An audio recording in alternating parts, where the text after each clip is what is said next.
Bigfoot, also known as Sasquatch, is a cryptid in American folklore, supposedly a simian-like creature that inhabits forests, especially those of the Pacific Northwest. Bigfoot is usually described as a large, hairy, bipedal humanoid. The term Sasquatch is an anglicized derivative of the Halkomelem word sask-ets. Scientists discount the existence of Bigfoot and consider it to be a combination of folklore, misidentification, and hoax, rather than a living animal.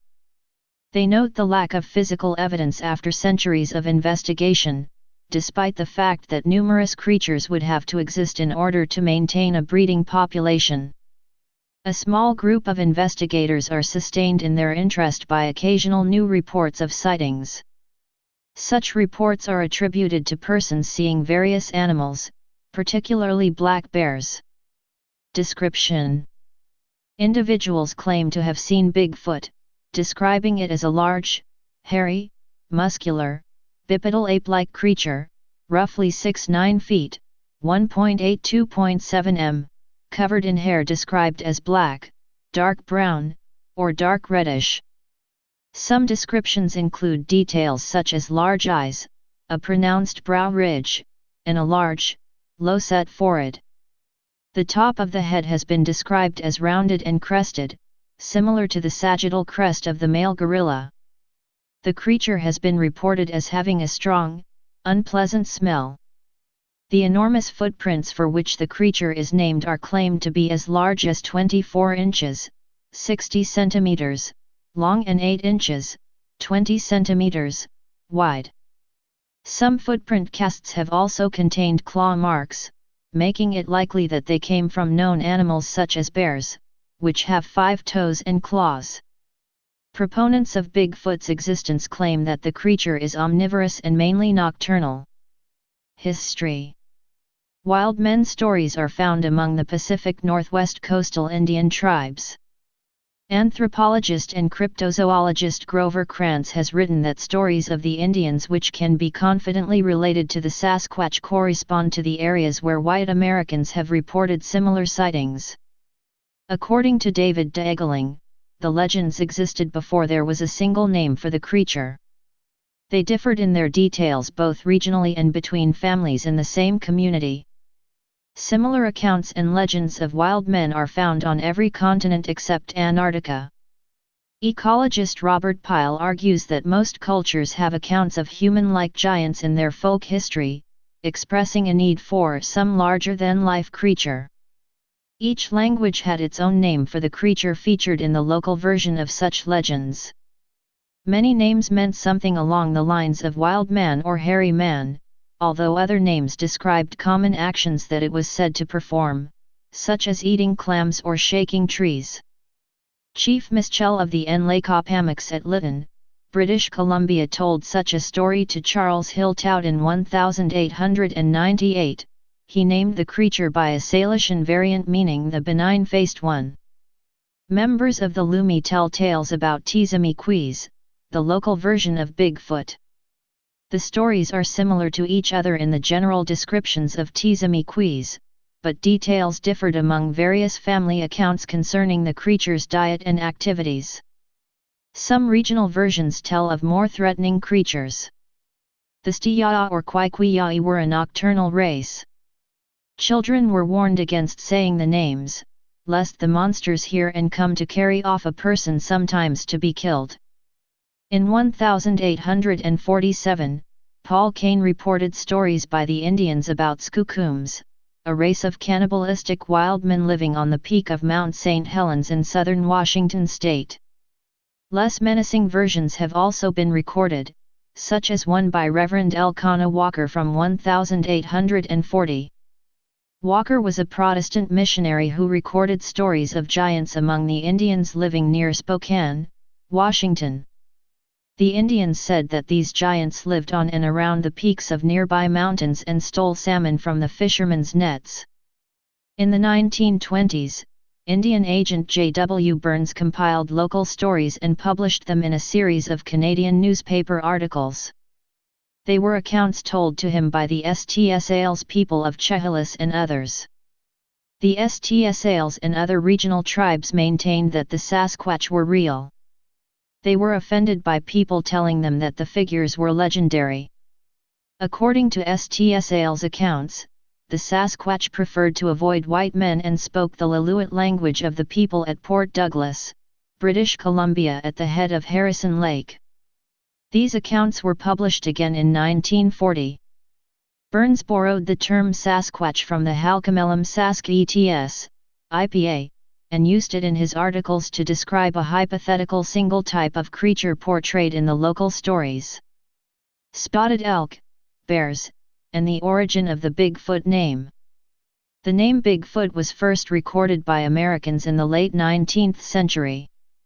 Spotted elk, also called Chief Bigfoot, was a well-known Lakota leader who was killed during the Wounded Knee Massacre in 1890.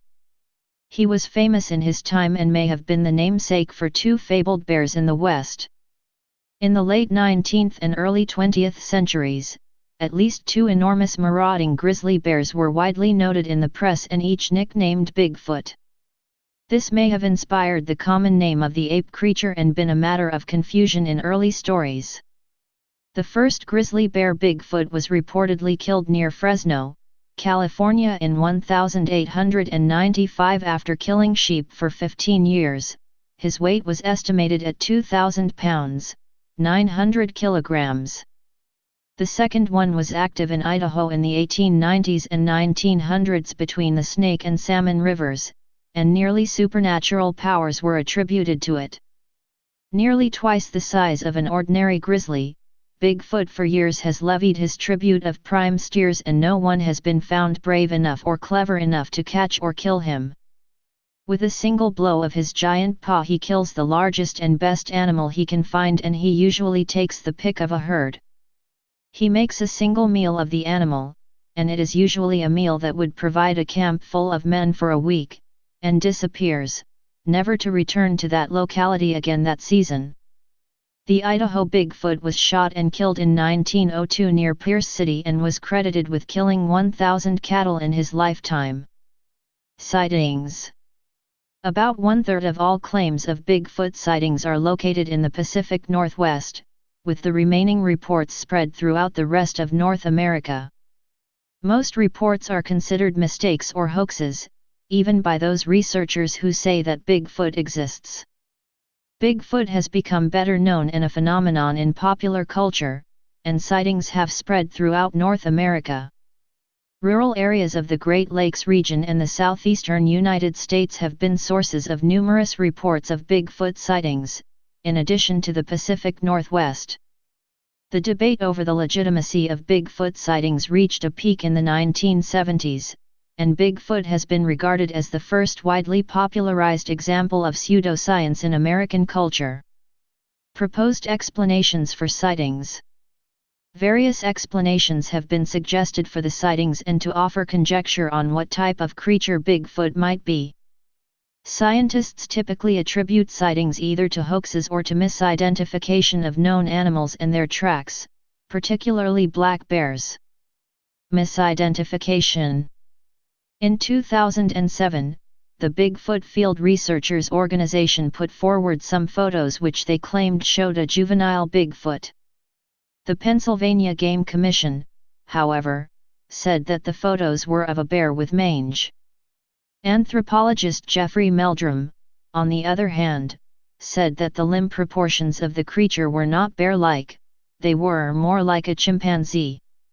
Hoaxes.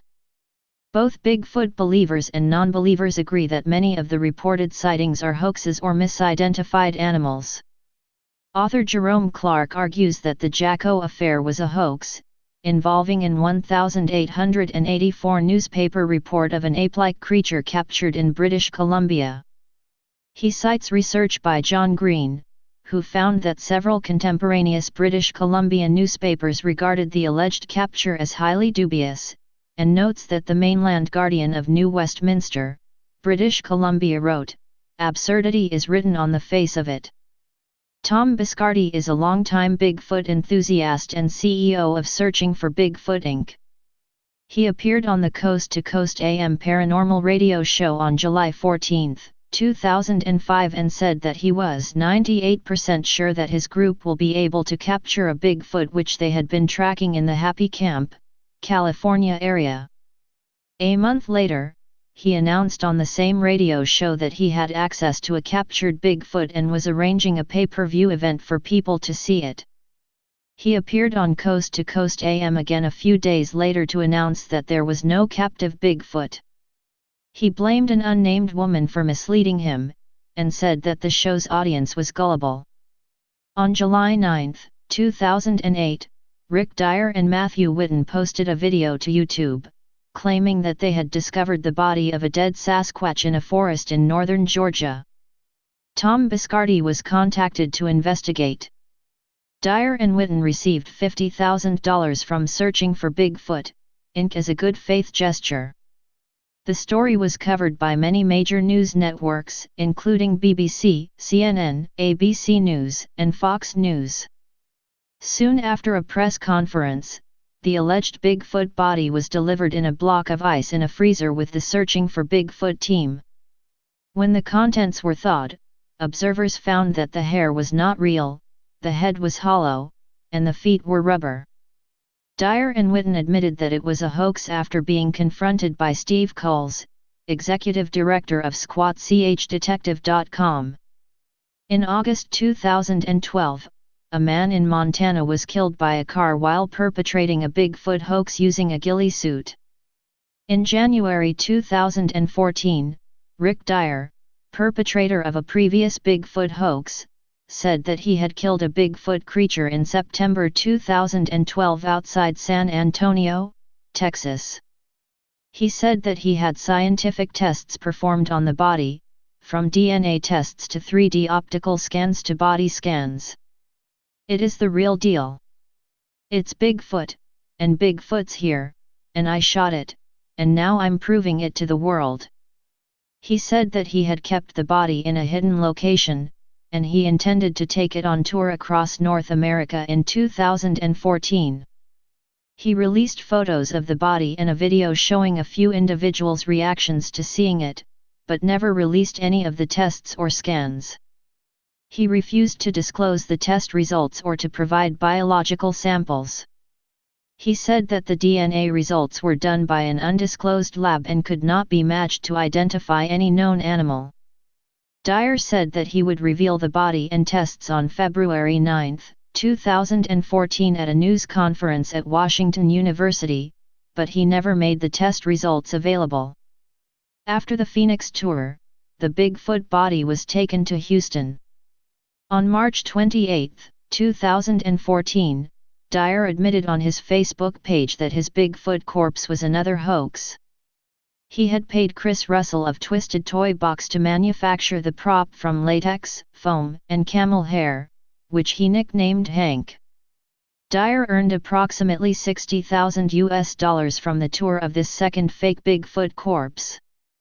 He said that he did kill a Bigfoot, but did not take the real body on tour for fear that it would be stolen.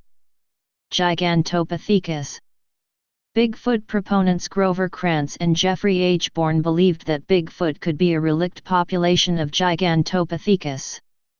All Gigantopithecus fossils were found in Asia, but according to Bourne, many species of animals migrated across the Bering Land Bridge, and he suggested that Gigantopithecus might have done so, as well. Gigantopithecus fossils have not been found in the Americas. The only recovered fossils are of mandibles and teeth, leaving uncertainty about Gigantopithecus's locomotion. Krantz has argued that Gigantopithecus blacki could have been bipedal, based on his extrapolation of the shape of its mandible. However, the relevant part of the mandible is not present in any fossils. An alternative view is that Gigantopithecus was quadrupedal. The Gigantopithecus's enormous mass would have made it difficult for it to adopt a bipedal gait. Matt Cartmill criticizes the Gigantopithecus hypothesis. The trouble with this account is that Gigantopithecus was not a hominin and maybe not even a crown group hominoid, yet the physical evidence implies that Bigfoot is an upright biped with buttocks and a long, stout, permanently adducted hallux. These are hominin autapomorphes, not found in other mammals or other bipeds. It seems unlikely that Gigantopithecus would have evolved these uniquely hominin traits in parallel.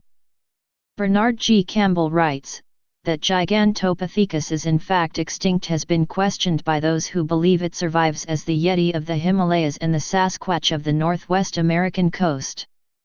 But the evidence for these creatures is not convincing.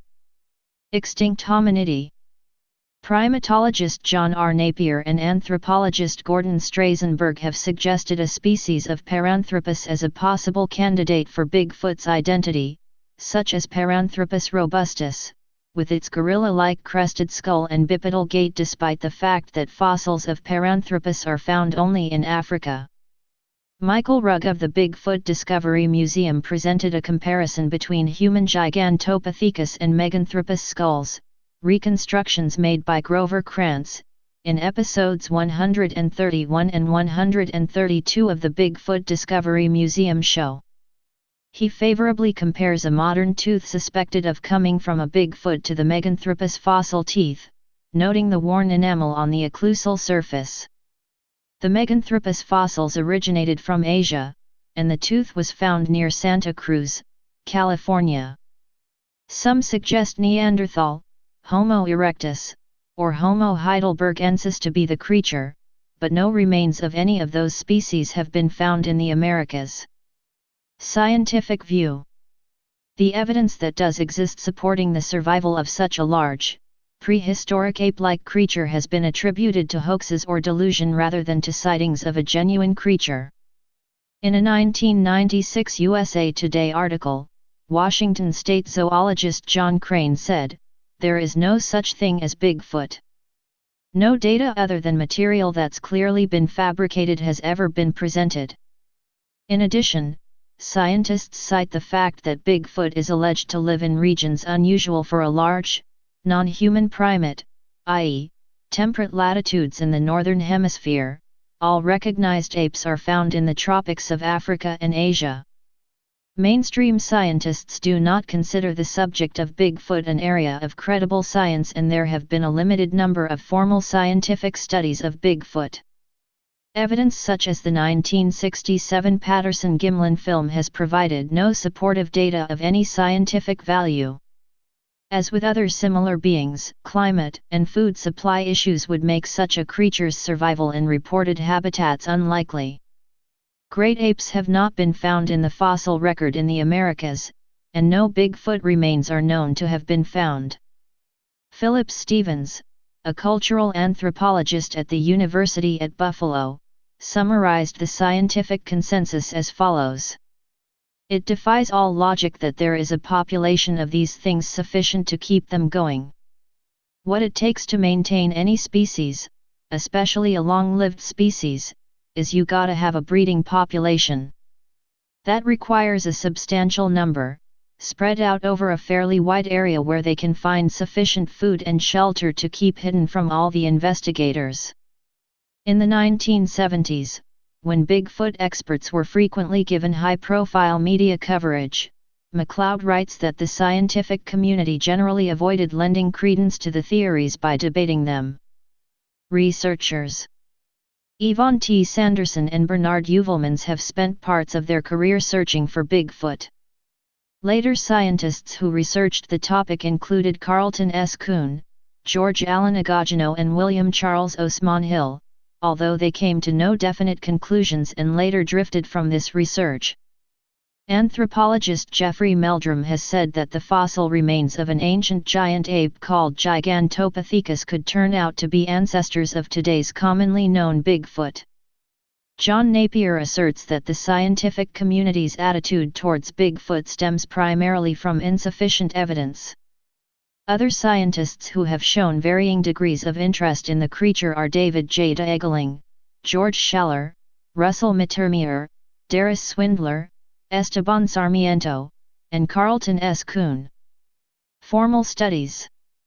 The first scientific study of available evidence was conducted by John Napier and published in his book, Bigfoot, The Yeti and Sasquatch in Myth and Reality, in 1973. Napier wrote that if a conclusion is to be reached based on scant extant hard evidence, science must declare Bigfoot does not exist. However, he found it difficult to entirely reject thousands of alleged tracks, scattered over 125,000 square miles, 325,000 square kilometers, or to dismiss all the many hundreds of eyewitness accounts. Napier concluded, "I am convinced that Sasquatch exists, but whether it is all it is cracked up to be is another matter altogether. There must be something in Northwest America that needs explaining, and that something leaves man-like footprints." In 1974, the National Wildlife Federation funded a field study seeking Bigfoot evidence. No formal Federation members were involved and the study made no notable discoveries. Beginning in the late 1970s, physical anthropologist Grover Krantz published several articles and 4 book-length treatments of Sasquatch. However, his work was found to contain multiple scientific failings including falling for hoaxes. A study published in the Journal of Biogeography in 2009 by J. D. Lozier et al. Used ecological niche modeling on reported sightings of Bigfoot, using their locations to infer Bigfoot's preferred ecological parameters. They found a very close match with the ecological parameters of the American black bear, Ursus americanus. They also note that an upright bear looks much like Bigfoot's purported appearance and consider it highly improbable that 2 species should have very similar ecological preferences, concluding that Bigfoot sightings are likely sightings of black bears.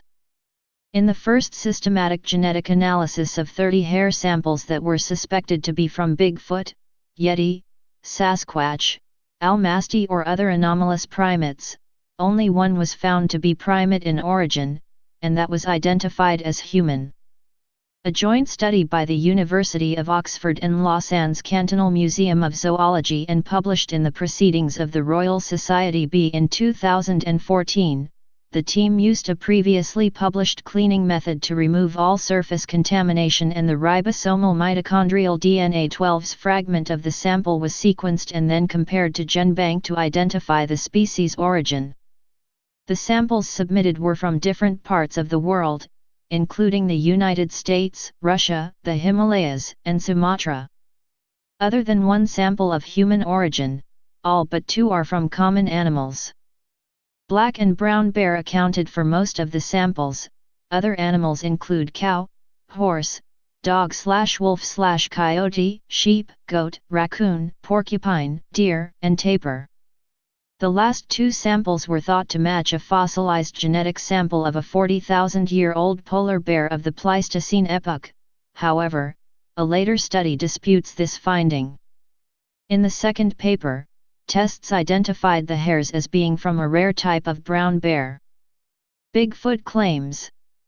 After what the Huffington Post described as a 5-year study of purported Bigfoot, also known as Sasquatch, DNA samples, but prior to peer review of the work, on November 24, 2012, DNA Diagnostics, a veterinary laboratory headed by veterinarian Melba Ketchum, issued a press release claiming that they had found proof that the Sasquatch is a human relative that arose approximately 15,000 years ago as a hybrid cross of modern Homo sapiens with an unknown primate species.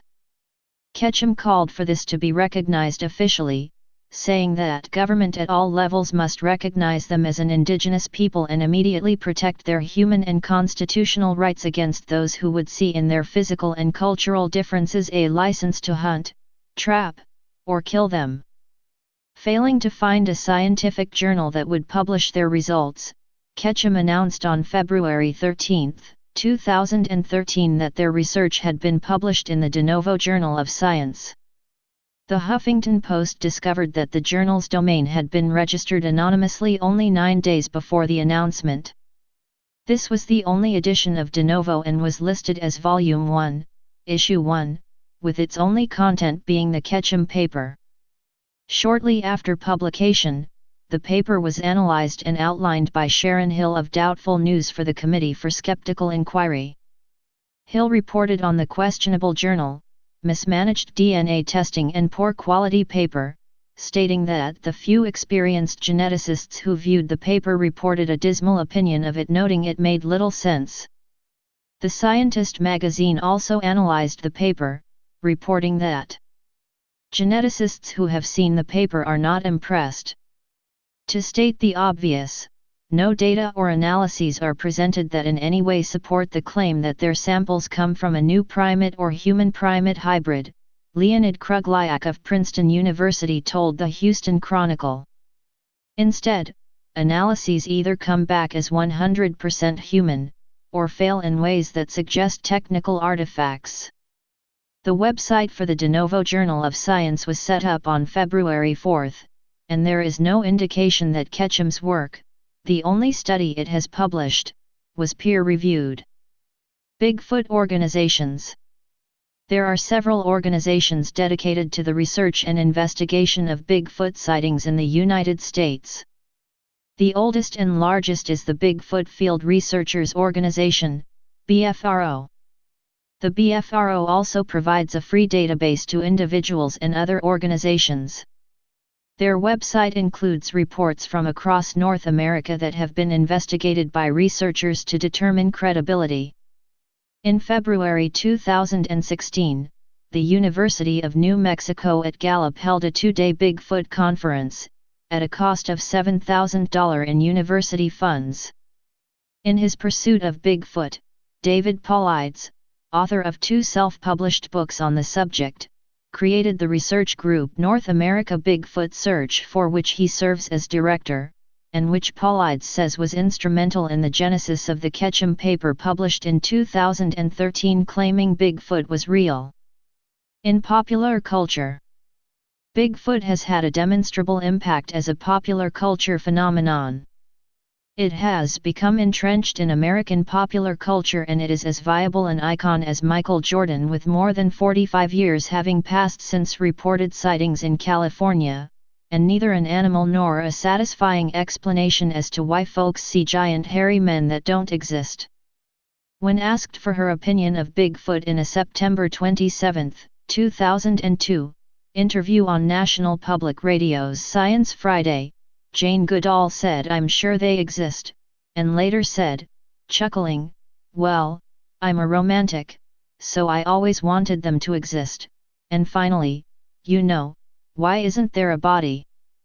I can't answer that, and maybe they don't exist, but I want them to." In 2012, when asked again by the Huffington Post, Goodall said, "I'm fascinated and would actually love them to exist," adding, "Of course, it's strange that there has never been a single authentic hide or hair of the Bigfoot, but I've read all the accounts." A TV show about Sasquatch titled Finding Bigfoot began airing in 2011 and rose to some popularity on Animal Planet. Please subscribe and thanks for watching.